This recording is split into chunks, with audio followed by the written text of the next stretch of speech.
tichava conference kunzvimbo yeCity Sports Center muno muHarare.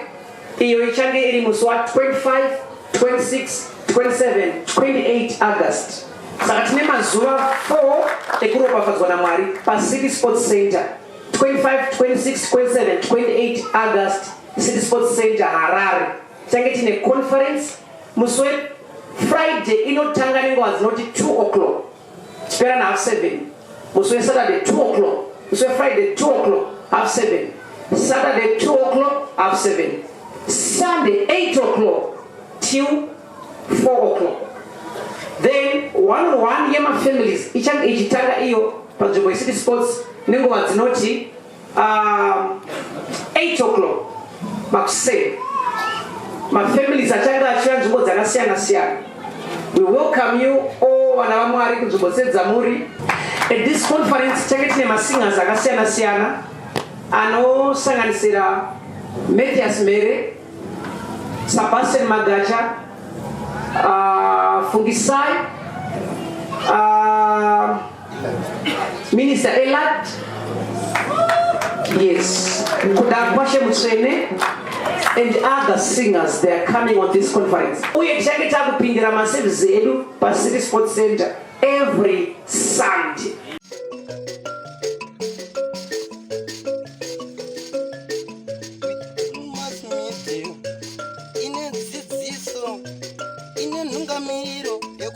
Kwarare upenyu ipo patinoona anasekuru wedu ari masvikiro nemapositori topa kumatendo kuvayera shumba vatidzidzisa nekutipawo gwara iri.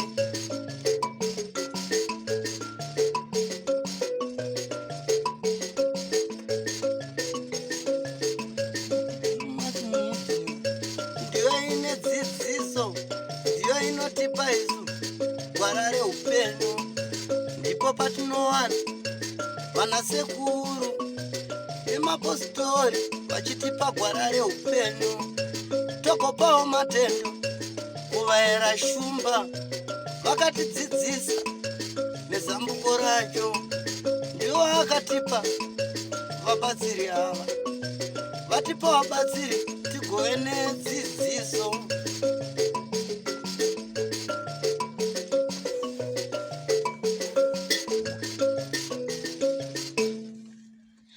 Ngajime mpururu.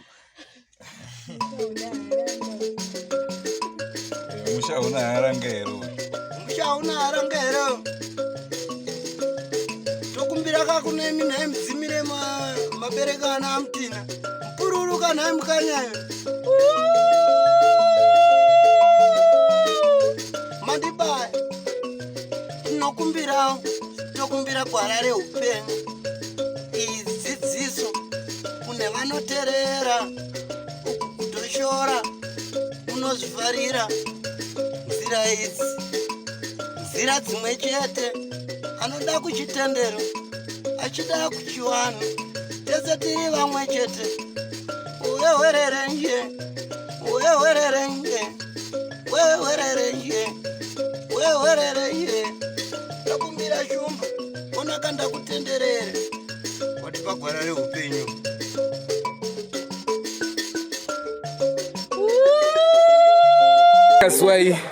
Kazwai muri yeZimbabwe kusangana zvakare kwatiri kuita nhasi rarimwe zuva. Rangu zita ndinonzi Andrew Neshamba. Ndinoziva vazhinji venyu mavhunduka. Mavhunduka chera vadzoka. Makadini chera? Ngiyapila njani Andrew? Mina ngiyapila.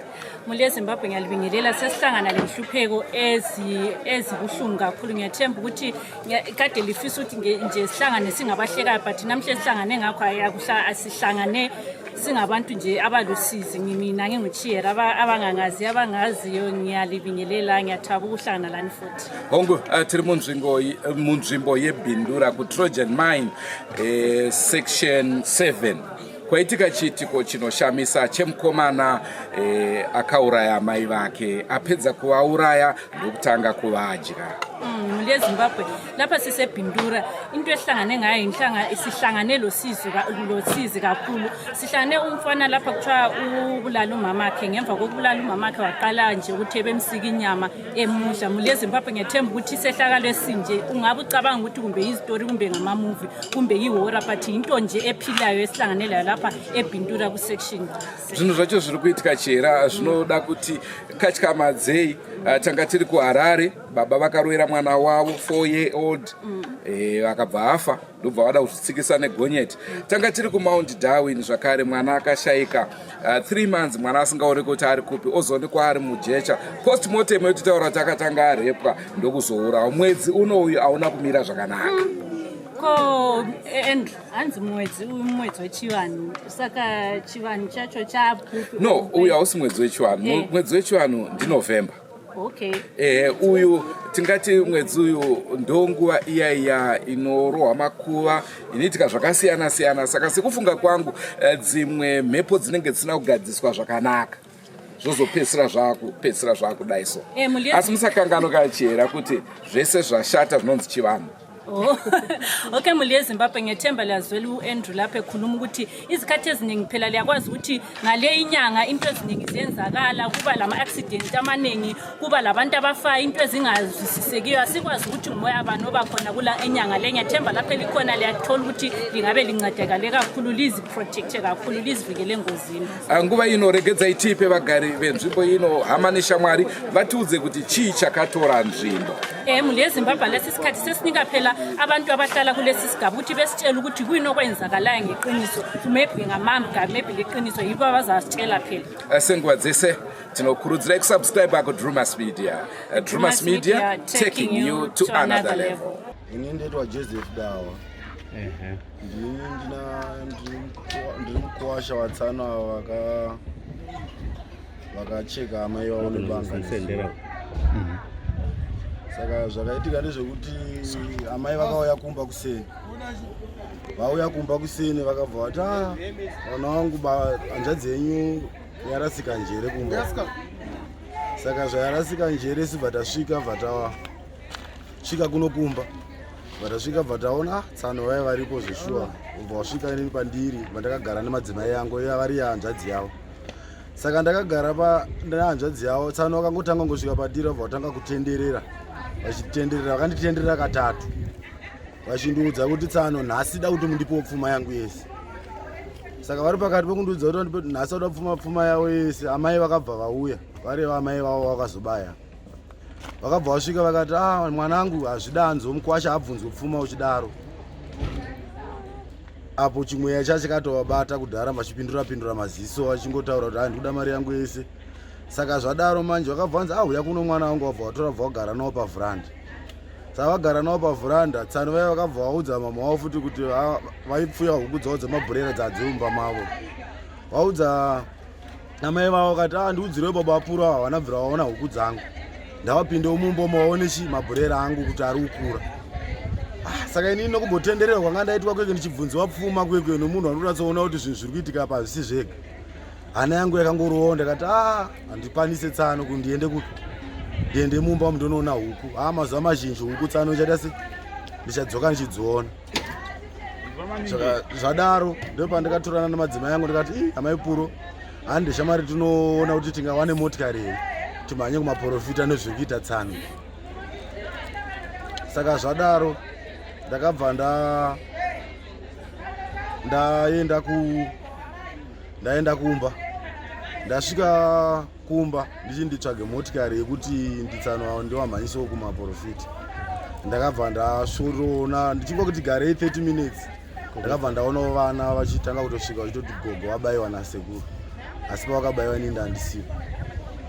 Hanzi vakabayiwa sei? Chii chakanyatsoitika? Vana vakandiudza kuti gogo wabayiwa pachest apo nebanga pachest katatu vachitotanga vachikujungwa vana vaitotaura mumwe wacho ane grade 2 mumwe ane ECD.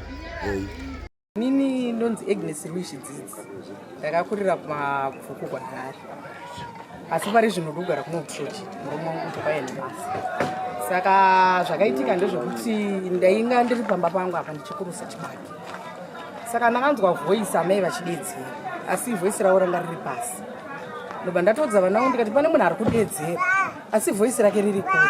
Vana vangu bva vakutondiseka. Saka ndakabva ndati arege ndimire kukuruza chibage ndinyatsonzwisisa kuti chichiri kuitika. Zvecho ndakanzwa mama vachita sei vachidedzera ndokandakavasumuka ndichienda. Ndobva ndasvika mukomana achiataka amai vake. Chandakakwanisa kutaura naye mukomana ndakangoti sekureji chii chiri kuitika chamanyanya kutadzirwa nani naamai kuti musvike pakadai so. Mukomana haana chaakandipindura. Ndakamubvunza nunga kana kwana akatatu haana kundidaira. Asi anga akabata wiponi yake simbi yake yakareba kudai.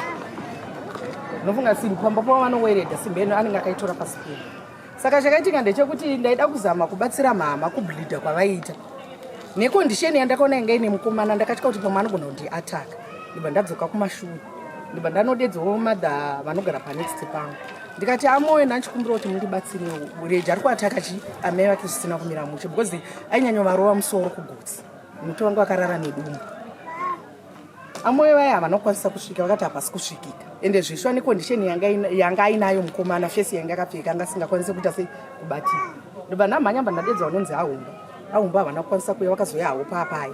Vanhu vanodedza amujati vakati ndine mapurisa ndiri kufonera. Saka ndingoona kuti vari kunonoka munhu ada kukasika kuita sei kubatsirwa kubhilidha kwaaita. Ndibva ndamhanya pamabhuloku apa pachirwere. Ndibva ndanoudza mapurisa anga ari papo kuti ayatesa. Asi aofisa ndakakwanisa kuvadza kuti aofisa kunhu kwatiri kuenda uku munhu wacho ari violence. Saka imimi dai muri mumwe munhu matsvaga chimwe chinhu mukwanisa kuita sei kushandisa kuitira kana masvika. Ndobva vati aiwa tinoona zvekuita semapurisa. Zveshuwa vakauya ofisa vakamhanyiswa vakatadza kuita sei kumubata. Mamwe mapurisa akazouya havana kukwanisa kutaura naye kana kuti vamubate. Vakazofonera mupurisa mukuru bvazotumira futi bvaridza futi kuti vakwanise kuita sei kumubata. Mapurisa vasati vamubata akatanga kunhingira mai vake achicheka dzimwe nyama achidya. Saka munzeve maibuda ropa ainwa ropa riri. Saka zvinhu zvakatishamisa kana kuti tisvike ipapo taitya nezvaitika nokuti hatisati tambozviona muupenyu. Saka zvadaro mapurisa vakazama kumubata vachiuya naye iye akazvicheka paruoko apa. Ndobva azvibaya nebanga parikabuda neuku. Saka kuzosvika paasvika pakondisheni ainaye inhau yekuti akanyanya kubhilidha zvakaita se zvakanyanyisa. Saka azosvikawo pastage yaita se yaasvika pakusvika pakufa.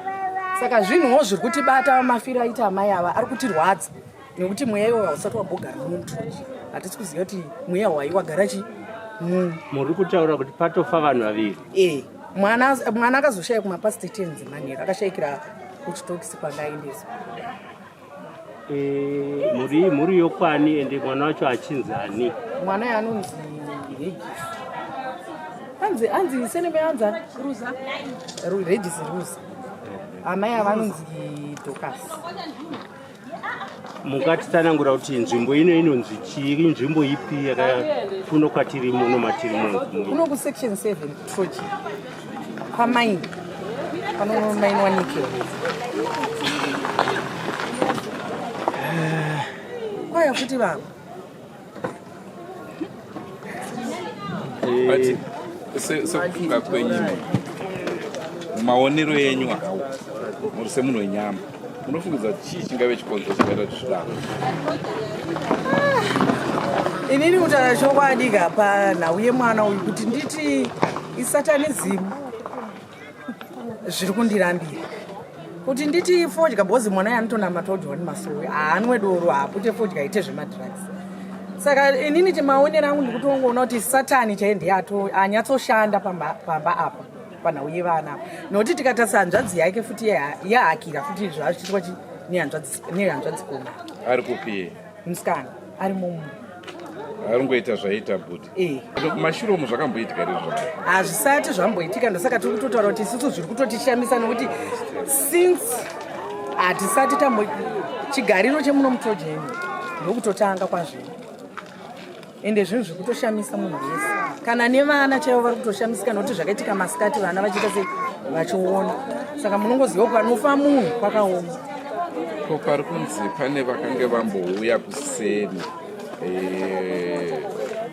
vakazoperekedzwa kubhazi vanga ine chekuita nenhau yengozi yaida kugadziriswa. Mamboinzwawo nyaya iyoyo? Ina handidi unyeba ndambovaone nokuti amai ava inini amai ava vafa ndakaonana navo nezuro vakauya pamba pangu parodha ndobva ndatoti mamuka sei mama akati tamukendi mamukawo arara sei mukomana akati arara zvake asi hazvina kumira musha ndobva ndavati madii kunoita sei kunobatsira vakati nhandichida kuenda but kwandoda kuenda kwacho handikwanise nemakomba dai murume wangu anga aripo taienda nemotikari saka ndine kwandoda kuenda zvosva vakabuda nemwana wavo vakaenda kuguma ukanoitwa munamato wakanoitwa vakadzoka bamba vakatoti amai mwoyo vauya nemadomasi ndikati vaudha madomasi aripo iye ndobva atodaira akati madomasi ndatenga mama vakatobika chikafu vakadya saka pakuti kutoshamisika kana kujiri kwacho kwanga ari kwachona nechikafu chacho chaakarutsa isi toziva kuti munhu akadya chikafu chinotsengwa handiti but ichi chasina kutsengwa chakangobuda chakangodaro kutange chiri kutobva mupoto but chichibuda mudumbu saka zvinhu zvikutotishamisa kuti zviri kufamba sei amene tichaso kudzokera edu sure kukuvadzwa kwacho vakakuvara zvakadii chakazoita kuti vambe vangoshakira pakari amai asi inini chandiri kuona mwana uyu akatanga kuva atakira mumba mumenhouse nemukadzi abva abuda nawo bva waya nawo apa padhaini abva azobva nawo bva avadhonzera padya aida kupinda nawo mumba make maanorara musiperi saka ndopa vakazodedzera amai avo ndopa ndakazosvika weni but ndakaona pachona musoro ndo ainyanyoita se kuataka ngozi airova kugotsi nesimbi ndo yaaishandisa saka munoziva kuti kazhinji munhu ukarohwa musoro kashoma kuita se kurarama prazi vaibleed rimwe ropa raibuda nemunhu rimwe chibuda nemuzero kunyaya yebanga iri kutaurwa iyi akazopinda mukicheni bva atora banga ndobva avabaya pamwe apa ndokuvapedzisa kwaakazoita bhozi time inini yandakabuda ndichimhanya nogedza vanhu amai ava vanga vachiri kudufika bhozi inini time yandakatosvika inini vakatonditi amai ana ndafa vaitotaura saka iye ndokumva afunga kuzvipedzisawo kuzoziva kuti mweya wacho iye ndoba akazozvichekawo nebanga iroro raakachekesa amai vake ndori akazozvichekawo naro abva akuchekawo makumbo amai vake achidya asi chikunetsa ndekuti iye akazobudisa murume achiti inini ndinonzi musa vamwe vadya musoro vamwe vakadya matumbu vamwe vakadya makumbo inini ndanwa ropa umwe wachona anonzi brighton uyu akati inini musoro wamandipa hauna nyama saka ndikutoda mumwe mutumbi saka kuti tinzwisise kuti yaitaura kudaro atiratidza takagarwa nemumwe munhu ndavaida kungonzwisa kuti mapisa aicheka achidya anga akakura sei taitopisi tudiki twenyama here kana taitotora mazipisi aicheka pacho kuti ndizonyatsoswedoro padhuze ndichitaisa kuti mapisi anga akakura sei ndinganyepi bhozi ndanda kutotyawo mwoyo wangu wangosisiri panzvimbo nezvaiti mene timbobvunza mai mukomana pfungwa ndau dzikuda pane zvakasiyana-siyana amboita zvekudhakwa kana kuti anga asinganwedori ipapo ndomutoporera hana munhu aitonamata johani masoro ende anga ine ukama namai vake wakadzika bhozi pana amai vake ndopaive ari imingana shamwari dzake dzeti dzikauya dzikapinda mugedhi haaivaperekedza kubuda kunze kwegedhi aingovasiyira pagedhi otovhara gedhi odzokera chi pamaimuona achifamba ega kuenda kuchigaya achidzoka ivi nyange akanzi vari kuenda notenga grosari vaitenda vese namai vake munhu yanga asina kana violence nemunhu zvakatotangawo ipapapa nezivo kuti utoshayiwa kuti chii chakaitika zviri kutotibatawo zvekuti hanzi aiputa mbanje kana kuti madrugs kana kuti wateva hapana ndinganyipa ndingamutora kuti anga ane makore mangani uyezve ane vamwe vake vakazvarwa nawe vakaberekwa vari 2 saka kwasara 1 ane 22 years dzekubereka mukomana anga ane 22 ndiye wenhamba 2 asara umusikana wendeye wokutanga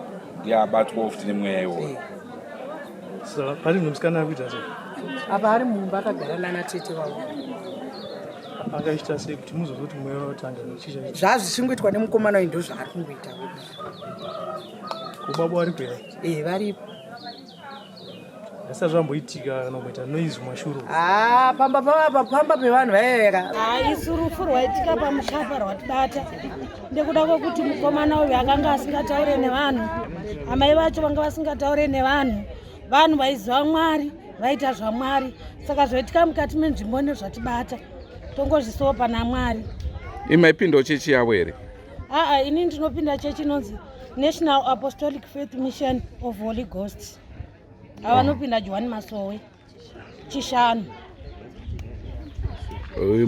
munogara kure zvakadini tiri vavakidzani imba yavo iri apa ine yangu iri apa pai tiri vavakidzani saka makanzwa kuti chii zvakaitika? Takangonzwa amai vachishedzera vanhu vakabva vangomhanya, saka kuti vamubate mukomana vakatadza semunhu aita kunge asvikirwa. Asi ufunga kwenyu imi chii chakaitika? Tikuona kunge mhepo dziri kufamba idzi, nokuti mukomana uyu anga asingadhakwe, anga asina shamwari, aienda kuchechi aita zvamwari. Saka toona kunge imhepo dziri kufamba munyika muno dzakangobatawo pamwana. Kuchakadai soga ini ndiri mugaro muno Troje ndakazvarwa muno asi ndachionawo takatokachamadzwa because tatori kumba ndogara kusection 4 kumusoro save mongo tangonzwawo kuti kune mwana ari kudya amai vake ari kunonzwisa se kusvisvina ropa ari kucheka mapisisi avaita sei avarova nesimbi akatora mapanga ari kudya. Saka susi patakamhanya takafungidza kuti kunyepa kukuitika, asi takatobva kuti tikasvika panapa tatoona mai vakarariswa pavheranda, iye mukomana akatosungwa kumashure emacheni. Saka chitiko chakadai so anga akamusunga ndiani? Mapurisa. Makasvika polisi yatovepo. Asi kunzwa kwenyu mapurisa pavakamubata akamborwisana navo here? Zvanga zvakatooma because panga pakawanda mapurisa nevamwe varume nemuma next doors aya vakatadza kumubata because anga nesimba raita nge vari 20 panguva yacho. Saka neniona nhasika zviri kutondityisa nokuti chitiko chakadai so zvaitika. Ko zviri kunzi aitaura makazvinzwawo? Kutaura aitotaura izvozvo. Inini pandakasvika ndakatonzwa vachiti Dorcas wazozvionaka waiti unogona kunamata, ndokunamata kwacho here mai vake ndovanonzi Dorcas. Ndo mashoko yandakangonzwawo inini achingochemawo achingoti ndo zvandakanzwawo inini. Zvaitika izvi zvandirwadza zvisingaite zvoti dai Mwari vangopindira pamusha wavo, shamwari yangu yaitowo zvakanaka, Mwari vangozarurawo masuo kuti vana vake agona kuvachengeta zvakanaka, vaenda zvavo, Mwari ndo vanoziva zvikungoitikawo mukati memhuri yavo. Asi dai kuri kunzi kupawo advice kune vangave vechidiki kana kuti vavakidzani, ndizvipi zvamungade kutaura pamusoro maringe nezvaitika zuva ranhasi? Ndinongoti dai vambofamba vangoti chii chiri kutora nzvimbo. Tanzwa zvakare kuti ava vainamata uyezve vaiprofita. Vainamata kuchechi vaienda kudyiwa nemaso echishanu. Saka hapana here mumwe munhu wakambotaura kuti hope dzangu kana kuti ndaratidzwa zvinhu zvisina kumira zvakanaka? Hapana. Kusaziva hangu ivo kana vachinge vazvirotawo, pamwe vakanga varotawo, handizivi pamwe. Mhuri yeZimbabwe, nyaya yanga iripo zuva ranhasi mainzwa inyaya inosuwisa, inyaya inorwadza. Mhuri yeZimbabwe lisizwela sondaba esingahlekisa ngayo, sondaba indaba esingakwazi ukuthi siqalisele ngakuthi sichasise ukuthi umuntu yabengenewe kuyini ukuthi ezebulale umuntu omzalayo. Tatadza kunge tichitaura nababa vepano, baba vati zvohanisa ndazivisa vana atezvara, saka kuti ndizotanga kuzivisa imi watorei navo inenge iri musha yandinenge ndichitopara, ndosaka tisinokwanisa kukunzai baba vemusha vachitaura. Mhuri yeZimbabwe ngiyathemba ukuthi lingabe kade lifuna ukuzwa ukuthi kanti ubaba wemuzi lo ungaphi, indaba likhuluma labantu abahlala khonapha esigabeni. Indaba zikhuluma ngalala abantu abahlala esigabeni ngokuthi ubaba sithe sikhuluma la wathi ayangatshela obabazali ukuthi kweni okwayenzakala. So ukuthi ngize ngitshelele na phela abathathi bendawo ibendaba akuyenzi, kufuna kuqale phela kuhlalwe phansi njengemuli sengizalitshela ngokugcweleyo ukuthi kweni okwenzakalayo. Munamato wangu, munamato wedu wekuti August apere mune zvakanaka, kwete zviri kuitika izvi zvanyanyisa. Senguva dzese tinokurudzira kusubscribe kuDrewmas Media. Drewmas Media taking you to another level. Kubva kuna Chiera naShumba. Tonana regai tidzokere mumusha mukuru weHarare. Goodbye my friends, goodbye my friends, wakamboonana tichazoonana nerimwe zuva hama dzangu. Goodbye my friends, goodbye my friends, wakamboonana tichazoonana nerimwe zuva hama dzangu. Ini ndokuenda kubasa kwangu, iwe makiwe mkaranga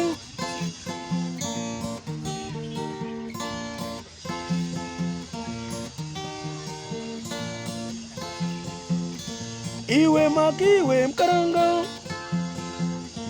iwe makiwe mkaranga